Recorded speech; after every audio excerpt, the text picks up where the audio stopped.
At a funeral service for Lekmet, it's revealed that, as far as anyone's concerned, Glossaryck is dead. He died with the book. And yet Star keeps seeing visions of him in reflective surfaces. This leads to her believing that she's being haunted. She calls Jennah for help, since Jennah is a master of all things spooky. And after her first attempt to put Glossaryck's spirit to rest fails and seems to make things worse, she ends up taking the last remnant of the book, something which she kept after the events of Battle for Muni, back to the Well of Magic in an attempt to lay Glossaryck to rest one final time in this place which is so meaningful to him. However, when she adds that piece of the book to the waters of the well, just like the other Magical High Commission members were, Glossaryck is rejuvenated, though he seems different. I'm betting because he's lost his memories, or some other similar thing. It's kind of difficult to tell, as this episode is another such episode where the writers try really hard to show and not tell. And I know I praised that a lot back in Battle for Muni, but here, I would have preferred a little bit more telling and a little less showing, just because I'm super interested in what's going on here, and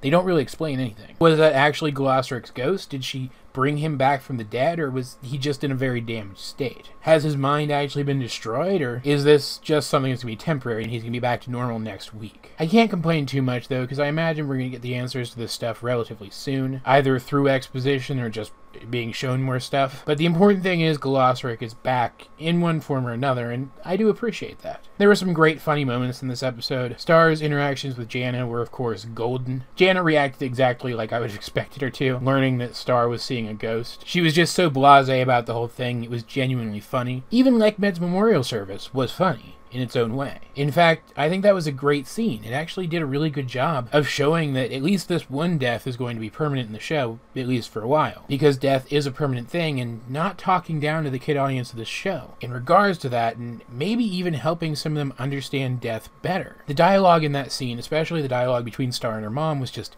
absolutely fantastic. Overall, this is clearly setting up something. This episode is clearly a setup episode of some kind, but it was overall a really solid setup episode. There was even some good creepy imagery in it, which you guys know at this point I really appreciate, and there's really not much more to say about it than that. That said, though, of course, guys, what did you think of this episode if you have seen it? Let's get a discussion going in the comment section down below or over on my Discord, link in the description. Either way, though, this has been AJ22, and I will talk to you guys later.